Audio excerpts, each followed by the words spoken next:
Welcome to Off Balance, the podcast where faith, family, and business collide. I'm Dr. Brooks, a certified master life coach, transformational speaker, and author. Join me as we explore the journey of overcoming adversity and developing resilience. It's time for you to find your strength and reclaim balance. This is Off Balance. Hello, everyone. Welcome back to Off Balance, the podcast where faith, family, and business collide. I'm your host, Dr. Brooks, and today's episode is all about something many of us federal employees are dealing with right now, and that's building a result-oriented resume that actually tells your story. Whether you're in the middle of workforce reshaping, thinking about your next career step, or if you just want to be ready for what may come, today we're going to talk about how to make your resume not just a document, but a reflection of the impact you've made. Let's be honest. In federal spaces, resumes often read like job descriptions, bullet after bullet of tasks. But if you want to stand out, especially in times of transition, you have to show not just what you did, but what happened because of what you did.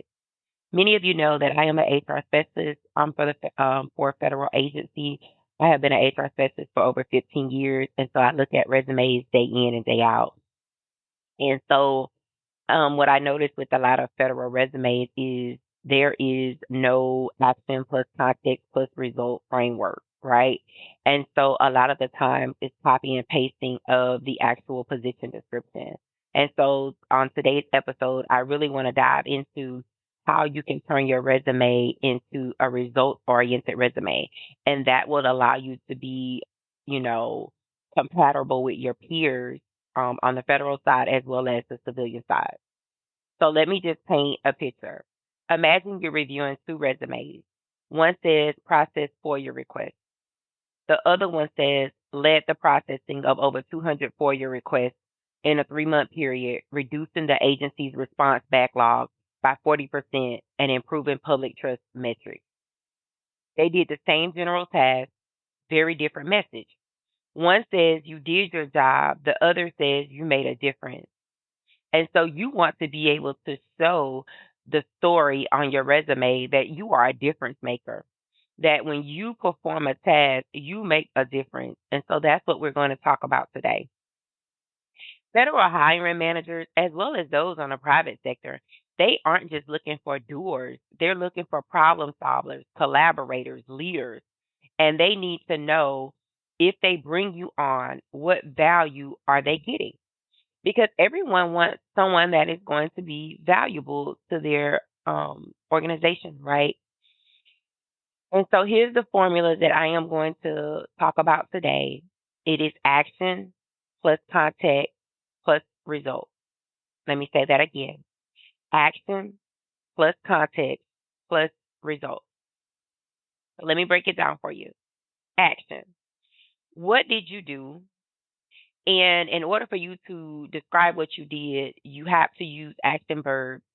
An example would be develop, manage, launch, analyze. And then the next part is context. What was the situation? Was there a problem to solve, a goal to reach, a crisis to respond to? The next thing is result. What happened because of your action? Was something saved, improved, reduced, strengthened? Right? And so that's what you want to focus on when you're writing your resume. Another example, developed and led weekly staff sessions, that's the action, to improve case processing times following a system upgrade, that's the context, resulting in 30% reduction in backlog over 6 months. That's the result. That's the kind of bullet that makes a hiring manager pause.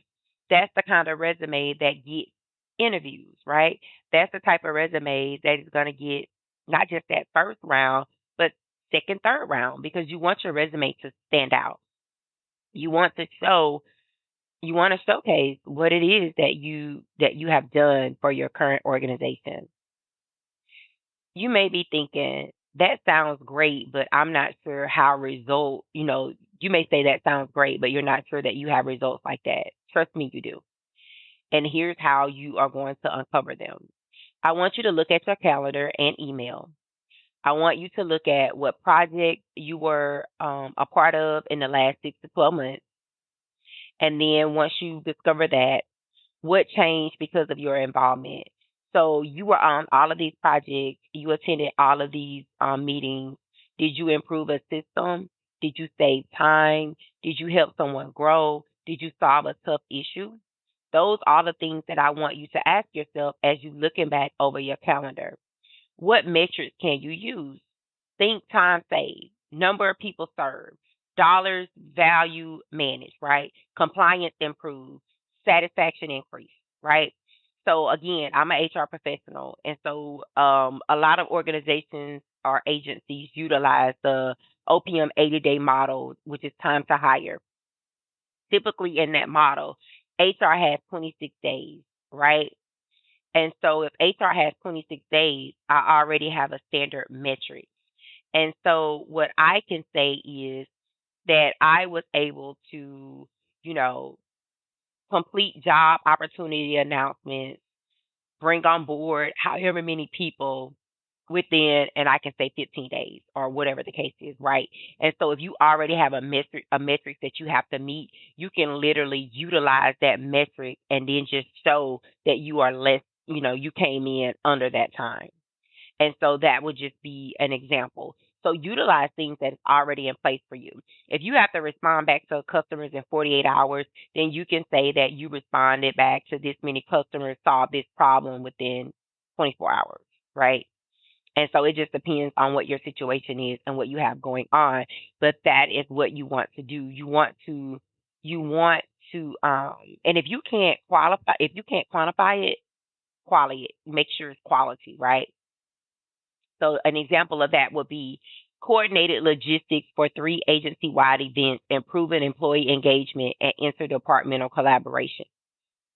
You notice that one did not have a quantity in it. That's fine, but it had quality in it. Coordinated logistics for three agency-wide events, improving employee engagement and interdepartmental collaboration. That's still powerful. It's still portable.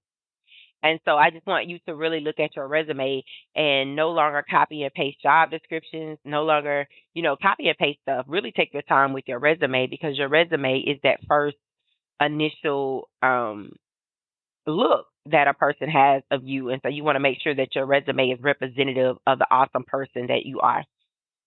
And so you're going to put faith into the process, right? And so here's the truth. Our work isn't just about bullet points or pay grades. As you guys know, this is a Christian podcast, so I will not be the Christian that I am if I don't give you guys a scripture. So as Colossians 3:23 says, whatever you do, work at it with all your heart as working for the Lord, not for human masters. And so you should really take pride in what you are doing because you are working unto the Lord, right? Your impact matters because it's a reflection of your stewardship. And even when no one else noticed, God did.